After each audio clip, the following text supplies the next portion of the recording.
Hello, everyone, and welcome to the Toku Portal podcast. We are never on time, one way or the other. We're a few minutes early. Usually, we're late as shit, but we're a little early today. I have Ashley V, and joining me today is Right. Speaking of on time, how did the Last Rider podcast go? compared to the one previously, not bad. But I noticed that you still went on for an hour. I I actually have no problem going on for an hour. Is especially in this type of aspect of it, just being, you know, two people to have that back and forth dialogue rather than just here's some things that happened. This sucks. It. I don't know. It went better. Tomorrow should be a little better too. Really, not much in terms of what has to be discussed. Uh, so, welcome to Kiramager, episode 25. Uh, so, Takamichi is still looking for the other two Kanayame stones, because even though Mabushina's curse has been lifted, he still has a wish he wants granted. He wants to. To use them as literal fucking Dragon Balls. Yeah, that's what they are. We already established that. Oh yeah, but this one, like to me, like it's one thing to use it to go, oh well, we're gonna reuse it to remove a curse. So no, we're just gonna revive everybody on this planet. Yeah, I just want to revive everyone killed by Yodoheim and his men. Okay, we can limit to the last year, sure. Uh, the fact that you quoted abridged. I mean, that's Uh, what happens in the actual show. well, yeah, abridged did a little bit better. Just the aspect of it brought back people that should have been brought back. Anyway, that's an entirely different conversation. Anyways, so they're off to a shrine that they believe might hold two treasures. And Juru is particularly fond of this shrine because he used to visit a lot as a child, uh, because it was the only place where he could go to draw freely. And Tommy Tono is there for reasons. He's there to fall in love with the totally not evil chick. Yeah, I I'd got. have been fine with it if it wasn't immediately you're evil. I had my doubts for a little bit, but like it became pretty clear. I was like, yeah, nah. The moment she went, I love humans. I'm like, Well, okay, that yeah. that was like, all right, well, that's a huge red flag. But like there was a certain part where I was like, you know what? When they were digging up the stone, there was a part where I was just like, like maybe she's not evil. Maybe she's like a She's just spirit weird. or a manifestation or something. Nah, nah. No. I tried giving her the benefit of the doubt, but it was no good. Yeah, Tommy Tono's basically there to be Kanalo. Uh, so yeah, uh, Tametono's introduction to this mysterious woman is that she's at the shrine. She mysteriously appeared. She's practicing with a bow and arrow, and Tametono is immediately in love. Kanalo. That's what I said. He's 100% the Kanalo of this episode. Right down to the grief-stricken face. When things don't pan out. Could have only been better if she was, Yodom's wife and not the secretary. I guessed daughter.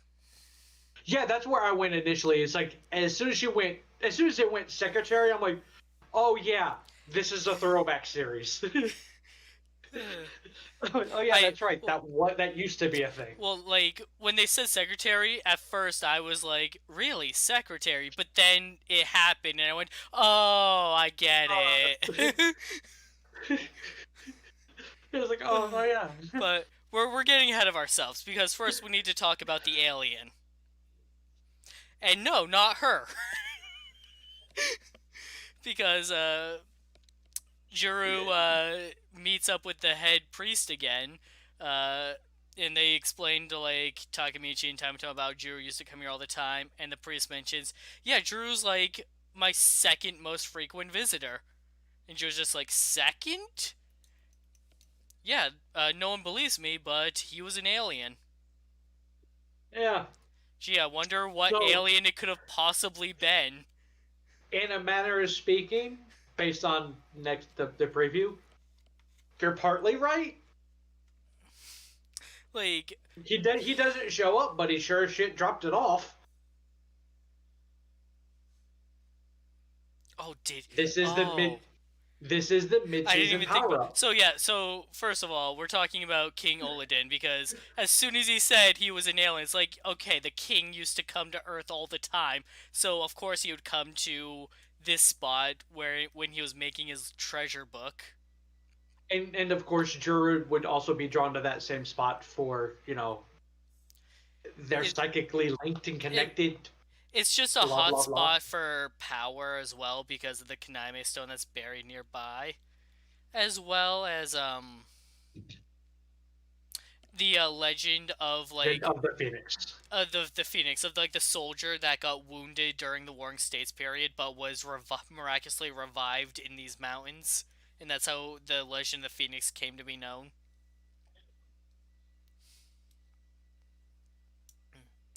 I Uh, I do like when like writer and Sentai use like legit lore and I was actually and going like legit history, until they bastardize Nobunaga. so I'm not the most familiar with Japan's history. Was Nobunaga during the Warring States period? Was that part of that? He's the one who unified it, He is. so I want to say yeah. Wait, My brain did said. he succeed? Because I thought he failed. I mean, he was one. He there was like 4 or 5 of them doing it. Uh,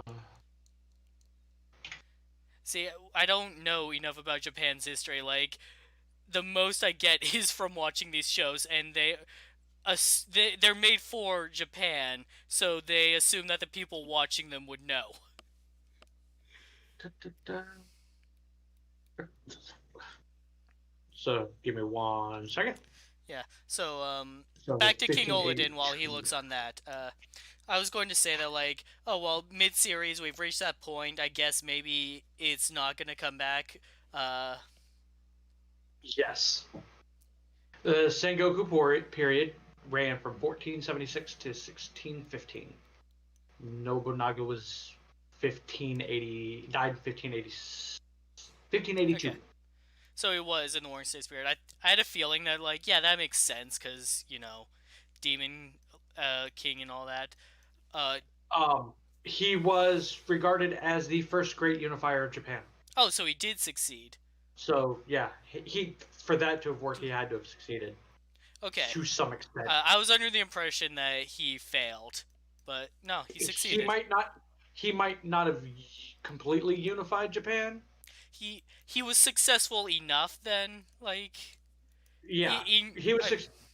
He died the same year that the unification of Japan ended, because he died in 1582, and that ended in 1582.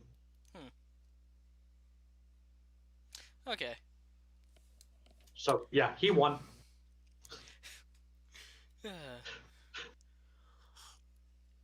so so yeah, yeah, I was going to say that like, yeah, okay, so King Oladin hasn't shown up, so that prediction was wrong, but you pointed out that like, oh, what if he was the one that planted the power up that we're getting next week? It's either that or he planted Ninja, where it's the same temple. It's like, well, what I was thinking is because they do end up finding the third Kaname stone nearby, and it's the Power Stone, and it's just been fueling the land with power for centuries. Uh, The king so, planted it. so I was thinking that like that's where their power up comes from. But if King Oladin had something to do with it, like if he is actually in some way responsible for this, then I still technically called it. Yeah, I mean, you'd still be technically right, because if he has anything to do with it, you're right in the aspect of he The king gave is responsible. He he gave them the power up. He just didn't show up to do it.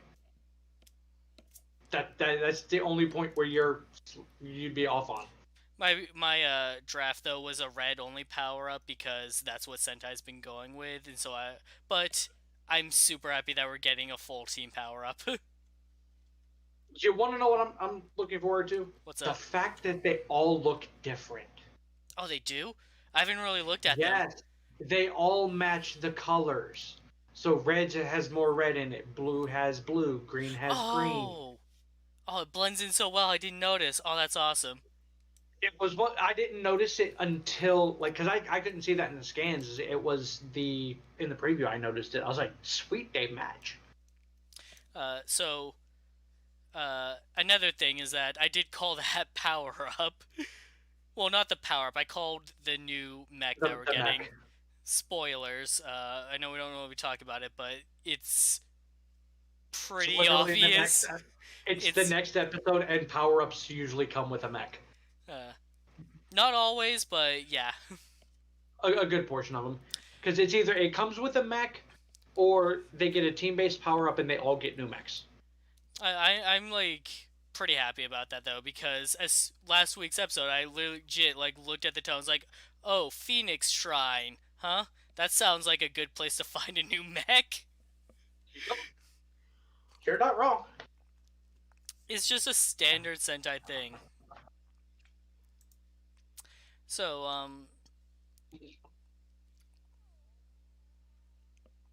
this week's monster is one that Carantula is very excited about. He's put a lot of effort into it. It is not just a bomb. It is a bomb that he decorated.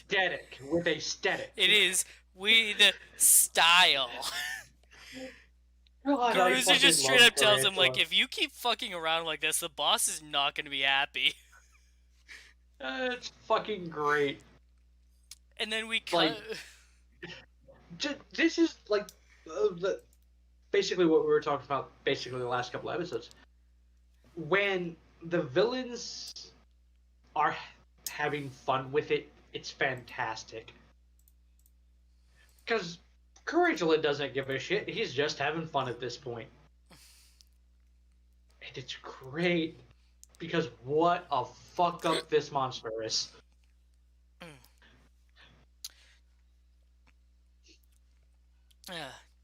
And then we drop down to like the fight where they meet the monster who's bowling, by the way.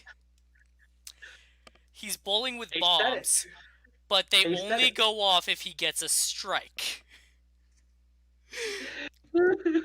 And my first thought when I saw him bowling and using humans as the pins was, wait, didn't we already have this episode earlier in the season? No, I was watching We were Juoger. close. I was watching Juoger. They did this. Yeah. They did this same monster, except it was Yeah, just a they bowling did. ball, not a bomb. You're right, they did.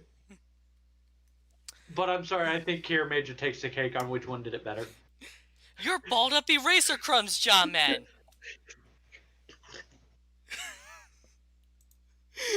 Even all the other Kiramagers are just like, what? What?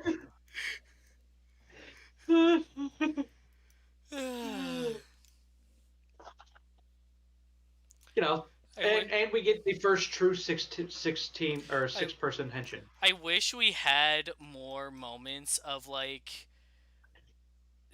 this one was Sayo, but like even if it's specifically her, just like guessing what the monster is, but intentionally getting it wrong. Oh yeah, it's great.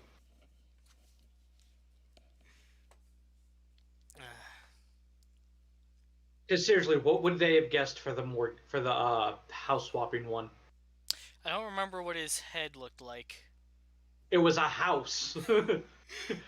It was literally a house. And he was a body swapper. Yeah, he was swapping the homes of the souls essentially. God, what could you have messed that up as? Probably something like Welcome Home Jamenchi or something. God. But yes, I want more of them guessing the monster's name now.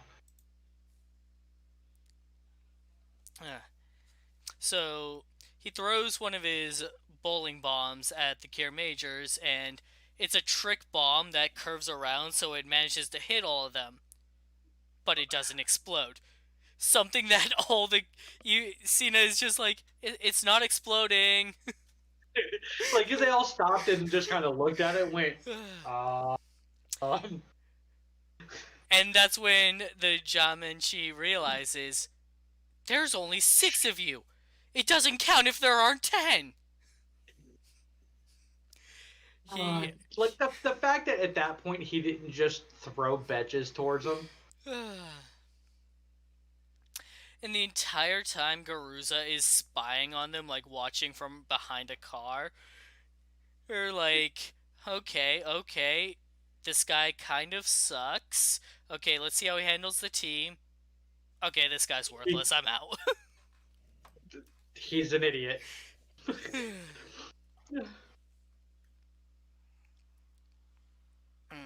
Like, this is a show that I enjoy just because of how fun it is. Right? Like, even when it gets serious, it's like, this is just fun. I love that Tarantula has just been a parody villain.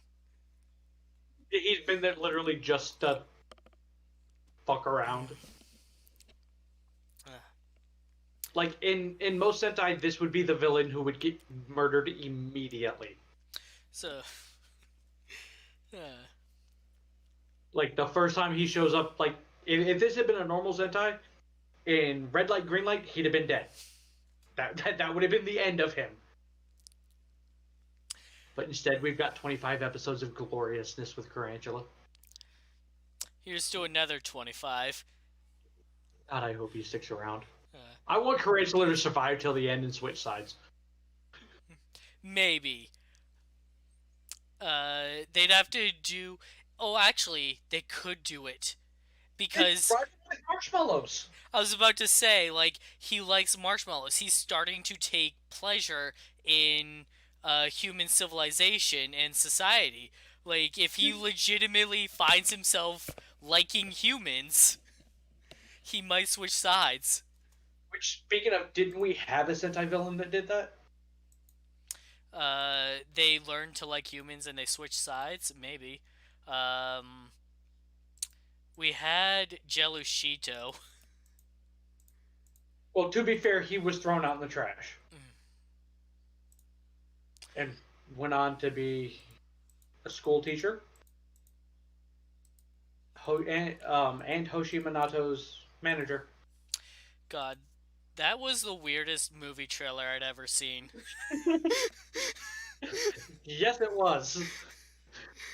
Go watch Zyuohger, people. It's kind of bland, but it's still good.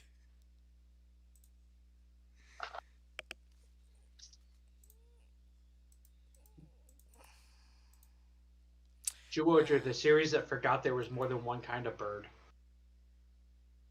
No, I'm sorry. More than 2. No, but Zyuoh Bird, though. Oh, I know. That's why I said they forgot there's more than 2 types of birds, because they had eagle and condor. And then forgot about birds. So, the monster runs away, and the treasure hunting team go back to treasure hunting, where they dig up the 3rd Kaname stone, and they all start celebrating. And the mysterious woman is there, and she asks Tamitono, like, hey, why were you all laughing earlier? And he explains, like, well, humans laugh when they're happy. She's like, oh, okay, I think I get it. The fact that that Tamitono wasn't suspicious at that point. He thinks she's dressed like a priestess, so he thinks that she was just like a sheltered child. Kid. And right, so, like, there's a level of sheltered and then suspicious. Right, but this has tipped it well into suspicious. But like when he asked her, "Oh, what are you passionate about?" and she said humans, Even Takamichi, or no, was it Tomitono that said it? Was like, oh, you're like the Yeah, artistic type or something. it was Tomitono. Oh man, yeah. Tomitono is about the only person who talked to her this entire episode. Yeah, he's just thinking with the wrong head. Yeah, because there's more red flags than a communist rally. Okay. Am I wrong? So,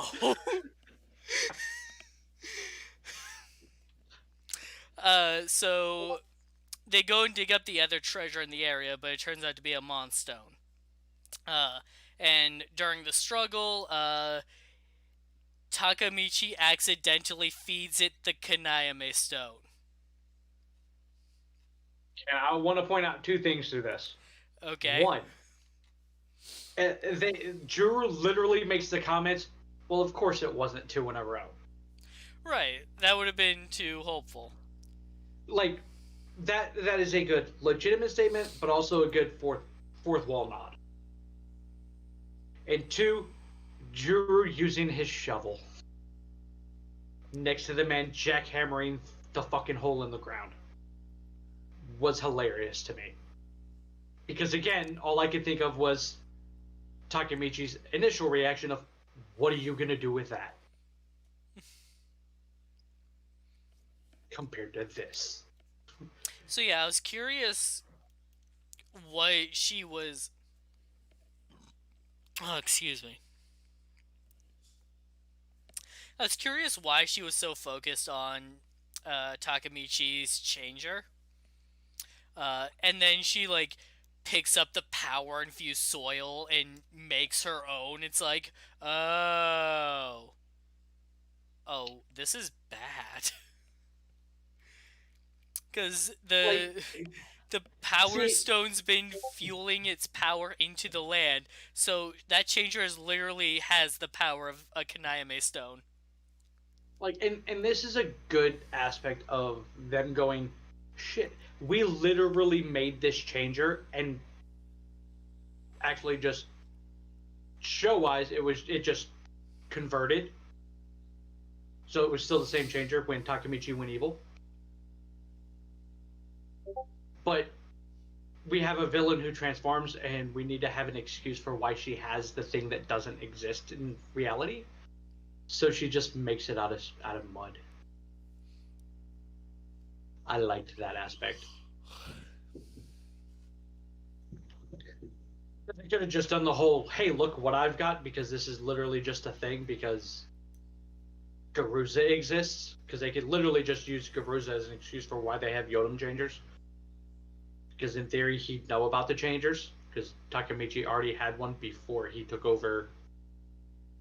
Before he split, it's a whole wonky system.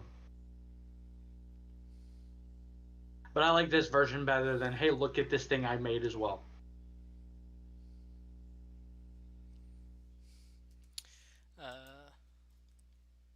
And I do like that it's different. Like, it's got its own design to it. Right. It is straight up the changer he used when he was evil. It's the same changer, because, all they did was repaint the damn thing. But... And they put the symbols on it and all that. Right.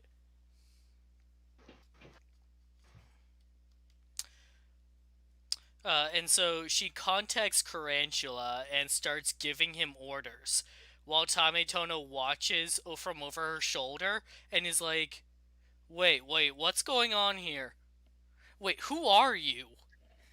And it's like the clock where, like, you're watching the seconds tick, tick, tick, tick. Wait a minute! Wait. Like, you can see the gears turning in his head. See my earlier remark about red flags. Because that went on way too long. The moment she went, Carantula, where are you? Shit! Is how that should have played out. Not, what are you doing? That's odd. Why are you talking to that guy?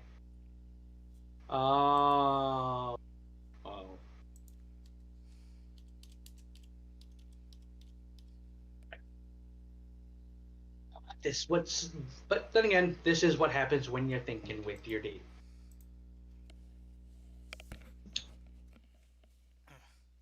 Uh, so she asks Corintula, like, hey, where's Bomb Jaw Man right now?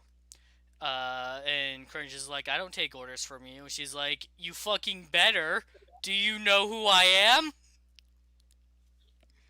And then attacks him through the communicator. So he tells her, like, alright, it's in the new city center. And she leaves, and then the others get the call from Maria, like, hey, the Jumpman has shown up in the new city center. Right. Oh, And then Tomitono starts to piece it together. Like, it's almost there. Dude. there is no blood in his brain at throughout 90% of this episode. It's funny to me because the first thing we see her doing is practicing shooting a bow and arrow. And, like, she hits the target, but, it's near the side, so it wasn't particularly good aim. And I thought, like, oh, and Tomitono gets a crush on her, and he has the best aim out of anyone, and they didn't use that at all. Yeah, they did not use that setup at I all. legit thought it was foreshadowing something with that, and it wasn't. It was just foreshadowing the other thing that's gonna happen next week. Yeah, that's all it was foreshadowing was that. Jesus Christ. So while Takemichi fights the now powered-up Monstone in his mech, the others go to take on Bomb Jamenshi. But our mysterious woman interferes, telling the Jamenshi to back off and let her handle it, as she uses her new changer to don her general outfit.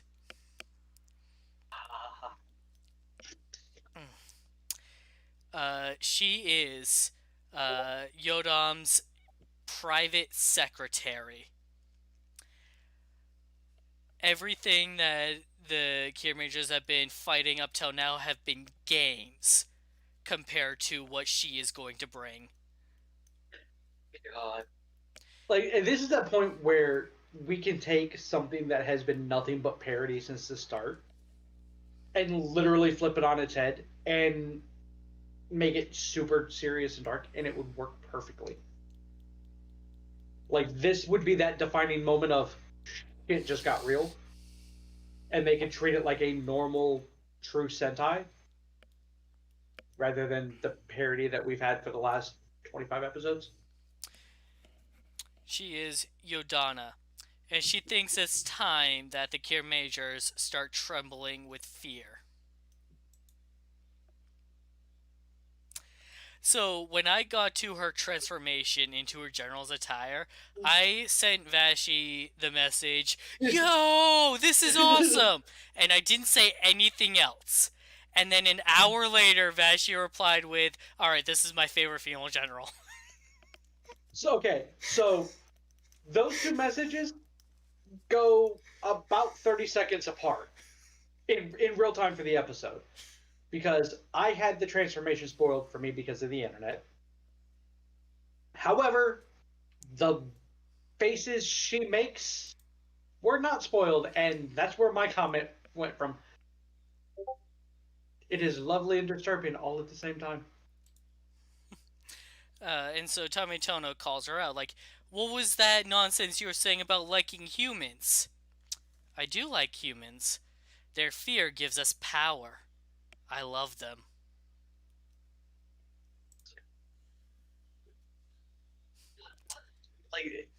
Like again, it's like this is the point where you could take, like, every aspect of this show has been based around this exact idea. And while it's been used for childish games and shit so far, like, I want a bag of marshmallows because I fell in love with marshmallows, it can now be taken to that drastic level that could make this go from what an amazing parody this is and we love the show to my God, this is amazing. Like, and legitimate rather than this is the greatest thing we've watched because it's parody, to this is just a fucking fantastic Sentai series. Her first attack against the Kiramagers is to attack them with the grunts, the Betchats, but powered up. And no matter how many times they knock him down, they get back up again. They, in the middle of the fight, have decided to call this new variant Zombie Betchats. And then... Is this really the time to be naming things? It's funny because I got the episode playing and you said at the same time as Sayo. It was entirely accurate. I'm like, yeah, you're right. I'm glad you did because now I know what to call them other than powered up betches. But I'm like, yeah, there's still not the time for this. So, they're having trouble with that fight. Takemichi's having trouble with his fight because the Monstone is powered up by the Energia Stone. So, Yodana is very much a throwback to the older style of female generals, where it was you had an actual like human actress playing the role in a general's attire. Usually, Right. that general's attire is skimpier. Usually. But this one is really awesome. Like, even without it being skimpy, it's like, yeah, this is a fantastic outfit. Like, this just goes to show that they didn't need to be skimpy in the first place. Right. And I'm gonna go back to what Carantula said at the beginning of this episode. It's all about aesthetic. The last time we had a female general like this, I'm not gonna count Escape because she didn't really fill the role very necessarily. Yeah, she was just kind of there. She was more the type of general to like antagonize the Rangers. Like to show up to fight them to see how strong they were. Then would it be Go Under then? Yes, Go Anja is the one that I was getting at. Yes. That was like the last time we had this kind of female general.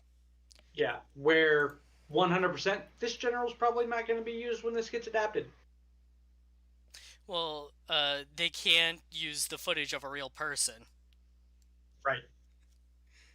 They did a good job with Melee though, from Geki Ranger. Right, because they just had to dress up the actress mostly the same, and then if you looked at it from behind, you wouldn't even know. Yeah. So it's like it added more stock footage that could be used. But yeah, it was just one of those like there are times where it's like, yeah, you guys are really good at doing this. And then other times one of the generals has to completely disappear and the American version makes their own. And like that's i.e. RPM. That's the end of the episode where like, all right, the Kiramagers are losing. Tune in next week to find out what happens. Speaking of Sentai actors appearing in American footage. Nickelodeon, Hasbro, you lazy fucks. It's gotta be Nickelodeon. Who did it? It's gotta be Nickelodeon. Because, so for those of you who don't know, the new Power Rangers series, Power Rangers Dino Fury, has gotten its first official trailer. Except Hasbro hasn't actually started filming yet. In fact, we only just got the names of the cast actors after the trailer dropped. So the trailer was made using all stock footage. So at one point, and it's just one narrator saying everything that's happening. So at one point he's just like, new morphers, and it straight up shows Ko, Real Soul Red, doing the thing. They show all three of them. They show all three of them, but Ko is the most prominent. Oh, because it flashes just to code doing it, but when it shows all three of them, that's Yeah, 100% Asuna's hand yeah. with the You can see Asuna's hand, you can see Melto's hand, but Ko is the one where like it shows the rest of his body. When freaking I was outfit. when I was first watching that, I was watching on my phone, so the small screen, I only saw his hand. And it was like, wait, was that Ko's hand? When I watched on my computer, it's like, no, that's just fucking Ko That's himself. straight up code. That's just all of him. Just cut off the head so that you don't see that. Like, and I can let that pass. Having seen the actor that they have for him, yeah, they could pass that off. Just give him the same outfit in the show, and you could just play that off. What you can't play off is the fact that your team didn't get raw footage and got fan subbed footage because you left the freaking artwork that was behind the mech summon names behind at the bottom of the screen, clear as day. Yeah, so those are like fan sub things that happen. Like those don't appear in the actual Sendai footage at all, do they? No, they don't. So that is okay. So that is for sure a fan sub the the thing. the only time stuff like that happens, and it's very rare, um, is like when Go Busters transformed. It popped up the Let's Morphin, but it popped up in the visors and stuff. It wasn't physically written in subtitles. So you straight up see in the icon that was made for Tree Ken. And like, here's the thing: the trailer was shot in widescreen, so they had the black bar on the bottom that was partially covering it, and all they needed to do was cover it a bit more. Just a little bit more. And it wouldn't have cut off any footage of Triken. It wouldn't have. I checked. It's like, you were some lazy fuckers.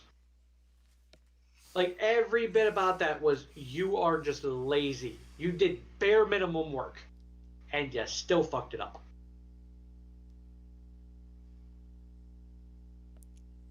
I mean, with as much of that show exists, they don't have to do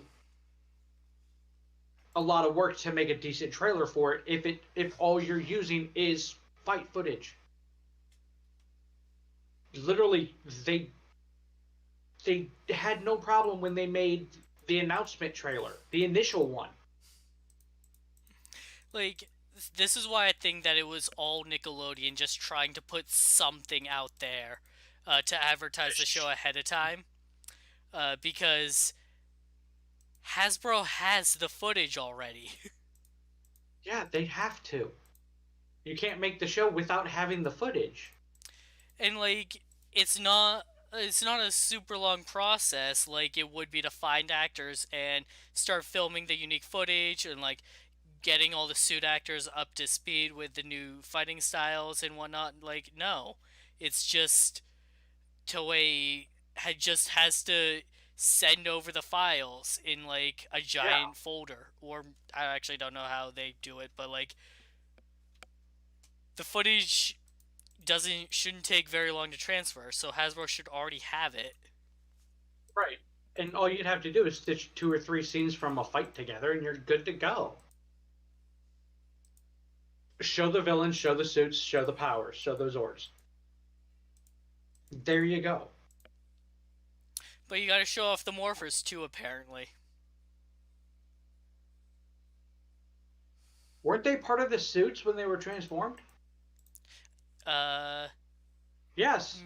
they're No. there. So the morphers are.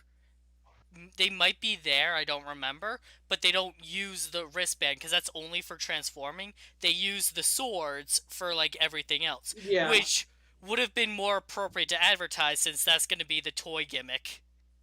Right. Like, people are going to get the Morphers because, I mean, people who collect Power Ranger, specifically Power Rangers Morphers. The morphers are more of a novelty this time around, though. Right. Right. Because it's literally just transform, and then you get the special knuckle.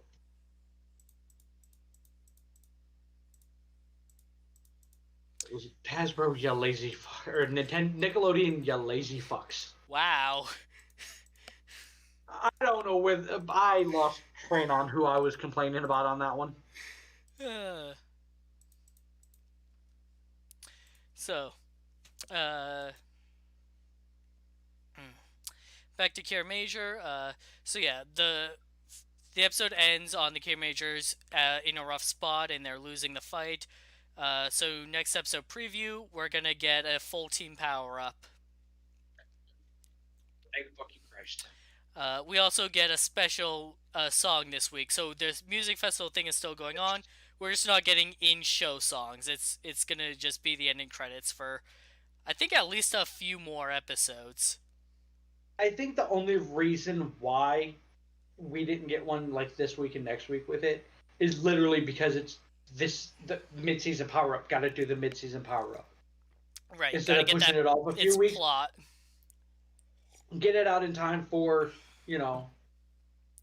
the next set of sales and all that. Is like, and I'm fine with it. It was just one of those. I'm like, as soon as they started the song, and I'm like, did they change the ending? No. And then it was no, they didn't. It's still. So, this week it's Tension Max. It's Juru and Mashin Fire. So I imagine that they're all going to get one on the album release. Uh, I'm not sure if they're going to do all of them in the show or not. It'd be cool if they did. Yeah, it would. It'd be a nice touch. Because usually they just preview like the one or two that they would use primarily as like insert songs, Right. which would primarily be red and silver.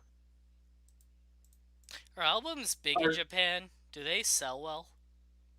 I mean, they've made one for almost every Sentai series. Yeah, but do they sell well? Since they keep doing it, I'm going to assume they do. Like, I don't know what statistics they're using to warrant whether or not it sells good, because it sure as hell isn't the Billboard charts or any of those. Because I will be fucking shocked if half of this stuff ends up on an actual chart. So here's the thing. So with things like iTunes and Spotify, you don't need to buy albums anymore. Like, you could just buy the specific songs that you like, or find other ways to listen to them. Like with Spotify, like you can just listen to it for free, and Like where they get money ads. from ads, or you can pay for the subscription service and listen to whatever you want, and that's how it works. So this is why I'm asking if albums specifically sell well, like in Japan, because they're iffy over here in America. I think they would more there for a collector's aspect. Yeah, Japan does like doing that. Yeah, I mean, cause these fucking shows are nothing but collectathons. Oh yeah, you know what? They do a lot of like video game soundtracks as well in like collector's editions. Right. And then add into the fact that this show has been going on since 70s, 80s? Yeah, yes. It's either 1976 or 1978. I don't remember. So, yes, this show is aimed at kids, 100%. But as much as it's frowned upon, adults are watching this too. The ones that grew up watching this who have kids are now having their kids watch it, so they're watching it too. They're still probably going to have that same mindset of nostalgia of like, when I was a kid, I wanted this for this show when it came out. I can't do that, so I'm going to get it for this show. Yeah, I see what you mean. Yeah. There's stuff like from video games and shows and stuff that I wanted as a kid that I never got, i.e. Power Rangers. Thank you, Pixie, for that. But my solace as an adult now is my Megazord letter opener and my rider belts. Because now that I'm an adult and have disposable income, make up for the shit that I couldn't get as a kid. Even if it's not the exact stuff I wanted as a kid. It's still something that you enjoy. Right. And even though, like, I have two of the 01 belts, for me, it's still a nostalgia aspect of this is similar to the kinds of stuff that was used back when I was a kid. You know, the transformation devices and whatnot. Like, I'm all for that because it reminds me of what it's like to be a kid, which is something you should never lose as an adult. Otherwise, you end up miserable.